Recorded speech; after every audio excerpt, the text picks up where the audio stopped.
नमस्कार, आपण पाहत आहे भांडाफोड न्यूज। एका दमात भ्रष्टाचारी कोमात, सोशल मीडिया, कर्जबाजारी, गुन्हेगारी, सट्टेबाजी, चोरी, मटका, जुगार, दारू, सावकारशाही, न्यायाच्या प्रतीक्षेत प्रशासन।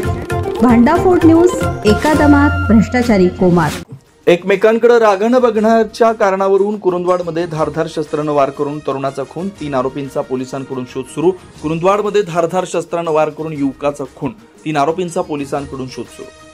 सिद्धार्थ चौकात काल मध्यरात्रीच्या सुमारास अक्षय दीपक चव्हाण वय 26 या तरुणावर अज्ञात 3 हल्लेखोरांनी धारधार शस्त्रानं हल्ला केल्याची धक्कादायक घटना घडली आहे। एकमेकांकडे रागावून बघण्याच्या क्षुल्लक कारणावरून हा हल्ला झाल्याची प्राथमिक माहिती आहे। मिळालेल्या माहितीनुसार मध्यरात्री 12 वाजताच्या सुमारास सिद्धार्थ चौकात अक्षय चव्हाण आणि 3 अज्ञात व्यक्तींमध्ये काही कारणावरून वाद झाला।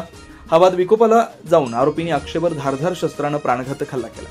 या हल्ल्यात अक्षय गंभीर जखमी झाला। त्याला तातडीनं मिरज मिशन हॉस्पिटलमध्ये उपचारासाठी दाखल करण्यात आले। या घटनेची माहिती मिळताच पोलिसांनी तात्काळ हल्लेखोराच्या शोधासाठी 3 पथकं रवाना केली।